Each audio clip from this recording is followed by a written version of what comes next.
Hello fellas cinephiles, Film Guru here. Today I'm reviewing the Oscar-winning documentary Free Solo. This was directed by Jimmy Chin and Elizabeth Chai Vasari. We follow Alex Honnold as he becomes the first person to ever free solo climb Yosemite's 3,000 feet high El Capitan wall. With no ropes or safety gear, he completely argues the greatest feat in rock climbing history. This is quite an extraordinary documentary. This is one of the best documentaries I've ever seen, and maybe even the best documentary I've ever seen. I was really sucked into this. I thought it was really well put together. It looked absolutely fantastic and astonishing. Some of the shots they got from El Cap were quite extraordinary, and it just looked gorgeous. Alex Honnold is a very interesting man, and he drew me into this documentary. He's so unique and different, and so driven to accomplish so many great things. He sets upon this journey. He's decided to climb El Cap in Yosemite. This is one of the most magnificent mountains in the world. It really looks at how he'd been thinking of trying to free solo climb this mountain for a number of years. But each time he got to the point of doing it, he just felt scared or deterred from doing it because it looked like such a huge feat. And being this sort of rock climbing industry, especially the free soloers, it is very easy to die and to fall off the mountain and die. And this is sort of what it looks at. It looks at the people around him who support him, but also fear for his life and worried he may die. This may be the thing that kills him. Fellow rock climbers such as Tommy Cadwell help him to prepare for this giant climb. This film is co-directed by Jimmy Chin, who is a well-known rock climber and filmmaker and photographer. And he's the man who's on the mountain with Alex and during his training sessions, filming different shots and trying to make this sort of film come to life. He'd always had a fear of doing a documentary upon this because he didn't want to interfere in people's climbs on this particular mountain. It shows Alex as a very driven man, goal-orientated. He's relentless in his pursuit of what he wants to do. It looks at his training and him organising a route and particular moves to use upon doing his free solo up El Cap.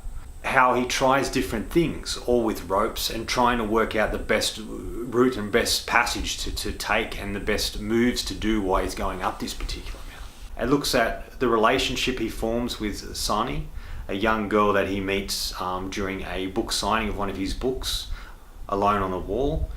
And it looks at their sort of relationship, that she sort of wants to support him and doing what he wants to do and doesn't say too much about it, but also fears for him and at points doesn't quite understand why he has to do this, why he really wants to climb El Cap and free solo it in the way he wants to. And that sort of gives the heart to the documentary, gives the heart and soul to it, that this relationship that's slowly growing and how she feels towards him and how she feels about what he's trying to do. It's sort of a fly on the wall of what rock climbing is about. And this was a world I wasn't quite well versed in, but this documentary really opened it up and showed you what it was like. It looks at the accomplishments these people do, but also looks at the people who've died doing it, because it is a very dangerous thing to do. And it could cost you your life. One small mistake could cost you your life. And I liked also the way Alex looked at death. If it was his time to go, it was his time to go. He didn't sort of worry about it. He talked about how focused he has to be in order to accomplish this goal, and how focused you have to be a free solo climber, because you really have to concentrate on what you're doing. You can't be distracted by people around you, and you have to be so honed into what you're doing and take care to do the right thing so you don't fall and die. And he sort of looks at that as well, and the idea of these camera people, Jimmy Chin around following him with the cameras and other cameramen and worrying about the distraction of that. He's very meticulous about working out what he wants to do. He has a climbing journal that he writes in all the time with different moves and different ideas of how to accomplish particular climbs. We get to hear that as he's doing it through like a voiceover, which is really interesting. It's like putting us into his head. He's a very unique and different person. He doesn't seem to have much fear. Like, yes, he was a bit intimidated by trying to climb this mountain and didn't know if he could do it, but he wasn't fearful of it. He knew that if he prepared and did the right thing, he could do it. He could accomplish something. extraordinary. He wanted to push himself as a human being, and he's been climbing since he was 12 years old. 10 years indoor climbing, and then outdoor climbing, and then slowly working his way into free solo climbing. And it's just quite an extraordinary journey for this man. And it looks at how for 9 years, until recently, he was living in his van, traveling place to place, climbing mountains. It also shows this passion he has from climbing, how it ultimately turned into ability to make money, to do what he really loved and to be paid for it, and can live a simple and basic life. He doesn't own a lot of things. He's a very simple and basic man, and he can live on hardly anything, and that's quite extraordinary as well. This film really touched me in that aspect, that adventurous side of myself. The idea of having a van and just traveling around and living in it for a long time really is a romantic idea to me. It really makes me want to do it ultimately and live that sort of life. And I think I was drawn to that. I'm kind of after seeing this, I'm kind of a bit interested in rock climbing, but I've never done it before, so I don't know how well I'd go, but I'd like to give it a go. I like the idea that these sort of men test themselves as human beings and as men and accomplishing these great feats. And this is no exception. I really liked the emotion that this documentary was able to capture, the story it was telling, the journey we go on with Alex and Sonny and Tommy Codwell and Jimmy Chin, and just how they all care about him, but they know he has to accomplish this. They know they have to let him try and do it. And looks at how his first attempt, he decided not to. He didn't feel it was right. There was too many people around, and he didn't feel he could do it. But when he decided to do it, when he decided to go on that last climb, he didn't talk to anybody, he didn't think of anything, he just did it. And it's quite extraordinary to watch. It's a very intense climb, the finale, because you don't know if he's going to make it. There's a lot of tension there. You know, part of you wants to keep watching, part of you doesn't. There are actually friends of his, the cameraman on the particular film, that had, one of them in particular had trouble watching it and didn't want to see, just in case he did fall. And it's just quite intense, but it's such an achievement. And just to see him do these climbs, and just to see his preparation from it.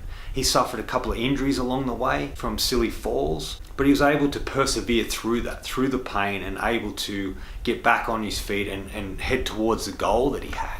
I can really understand completely why this won Best Documentary at the Oscars, because it is absolutely brilliant.